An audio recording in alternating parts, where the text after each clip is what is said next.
بسم اللہ الرحمن الرحیم۔ السلام علیکم ناظرین، آج کا ہمارا موضوع ہے نماز اور ہم۔ اس سے زیادہ اور کیا بدبختی ہو سکتی ہے۔ نماز کو مقرر وقت پر نہ پڑھنے کی جو بات مجھے شرمندہ کرتی ہے وہ یہ ہے کہ میں نے نماز کا وقت خود نہیں مقرر کیا اور نہ ہی میں نے اس کا وقت منتخب کیا۔ یہ خالق تعالیٰ ہے جس نے اس کا وقت مقرر کیا ہے۔ وہ اللہ جس نے اس کائنات کو اس کی عظمت، وسعت، خوبصورتی، بہترین ترتیب، کثرت مخلوقات، نعمتوں اور معجزات کے ساتھ پیدا کیا ہے۔ وہ چاہتا ہے کہ میں اس کے سامنے کھڑی ہو جاؤں، اس سے بات کروں اور اس سے مناجات کرواؤں۔ اور میں کیا کرتی ہوں؟ اکثر اوقات میں اس وقت کو اپنی آخری ترجیح بنا دیتی ہوں، یہاں تک کہ وہ وقت تقریباً گزر جاتا ہے۔ ہر معمولی کام اور چھوٹے سے چھوٹے معاملے کو اس پر مقدم کر دیتی ہوں۔ اللہ تعالیٰ مجھے طلب کرتا ہے اور میں اس کی عظیم کائنات میں ایک بے وزن ذرہ ہوں، تاکہ میں اس کے سامنے کھڑی ہو جاؤں اور میں زندگی کی فضولیات اور اس کے فانی زینتوں میں مشغول ہوں۔ وہ مجھے چند منٹ کے لیے طلب کرتا ہے اور میں انکار کرتی ہوں، ٹال مٹول کرتی ہوں اور تاخیر کرتی ہوں۔ پھر میں اپنی عادت کے مطابق تاخیر سے آتی ہوں۔ اس سے بڑی بدبختی کیا ہو سکتی ہے؟ وہ مجھے اپنے ساتھ ایک بند ملاقات کے لیے بلاتا ہے، میں جو ضرورت مند ہوں اور وہ جو بے نیاز اور فضل کرنے والا ہے، اور میں اس ملاقات کو ہر قسم کے خیالات اور بے خیالی کا مجموعہ بنا دیتی ہوں۔ میں اپنے جسم کے ساتھ حاضر ہوتی ہوں اور میرا دماغ غائب ہوتا ہے۔ وہ چاہتا ہے کہ میں چند منٹ کے لیے ہر چیز سے دور ہو جاؤں تاکہ اپنے جسم اور دماغ کو آرام دوں، زندگی کے شور اور مصروفیات سے تھوڑی دیر کے لیے الگ ہو جاؤں اور اپنی شکایات اور پریشانیوں کو اس کے سامنے پیش کروں۔ وہ عظیم خالق جو میری عبادت اور وقت کا محتاج نہیں ہے، مجھے طلب کرتا ہے تاکہ میری آواز سنے جو میں ٹال مٹول کرتی ہوں۔ پھر میں آتی ہوں یا تو باری دل کے ساتھ یا جلدی میں، جیسے میں مجبوراً آ رہی ہوں۔ میں حاضر غائب ہوں۔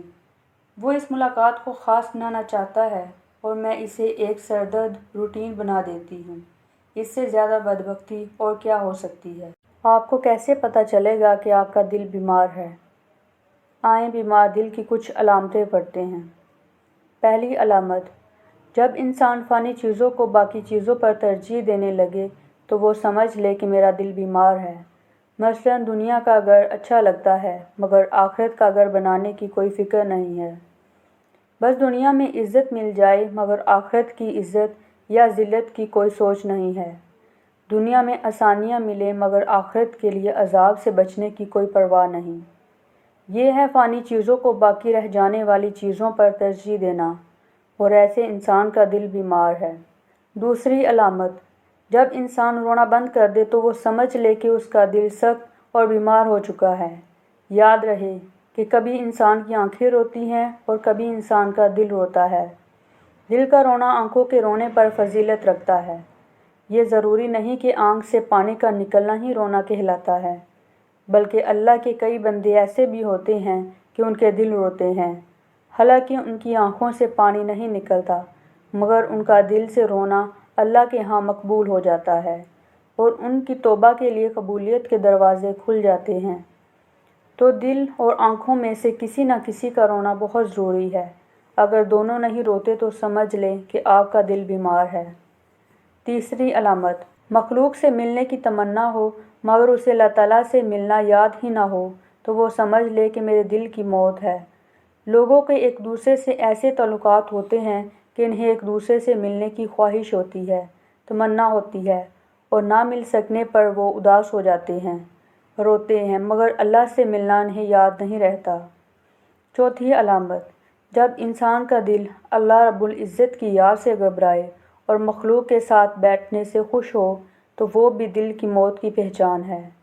اللہ کی یاد سے گھبرانے کا مطلب یہ ہے کہ جب انسان کا دل تسبیح پڑھنے، ذکر و اذکار کرنے اور مراقبہ کرنے سے گھبرائے، اسے مصلی پر بیٹھنا بوجھ محسوس ہوتا ہے۔ ایک اصول سمجھ لیں کہ اگر بندے کا اللہ تعالیٰ سے تعلق دیکھنا ہے تو اس بندے کا مصلی پر بیٹھنے کا تسلسل دیکھ لیں۔ اللہ یار سے بھرا ہوا دل مصلے پر اسی سکون کے ساتھ بیٹھتا ہے جس طرح بچہ ماں کی گود میں سکون کے ساتھ بیٹھتا ہے، اور جس کے دل میں کجی ہوتی ہے اس کے لیے مصلے پر بیٹھنا مشکل ہوتا ہے۔ وہ سلام پھیر کر مسجد سے بھاگتا ہے۔ کئی تو ایسے بد نصیب ہوتے ہیں کہ ان کا دل مسجد کی طرف آنے کو آمادہ ہی نہیں ہوتا۔ اگر آپ ایسی کسی بھی علامت میں مبتلا ہیں تو سمجھ لیں کہ آپ کا دل بیمار ہے، اور یاد رہے کہ جب جسم بیمار ہوتا ہے تو اس کا علاج دوائی سے ہوتا ہے، مگر جب دل بیمار ہوتا ہے تو اس کا علاج اللہ کی یاد سے ہوتا ہے۔ اللہ کی یاد کو اور قرآن کو زندگی کا حصہ بنا لیں، دل کی بیماری صحت میں بدل جائے گی۔ اور یہ بھی یاد رہے کہ اگر آپ نہیں کر پا رہے تو کوئی بات نہیں، کوشش جاری رکھیں، کوشش سے کامیابی بھی مل جائے گی انشاءاللہ تعالی۔ اگر آپ کو ہماری یہ ویڈیوز اچھی لگتی ہیں تو اسے لائک، شیئر اور سبسکرائب کریں۔ شکریہ۔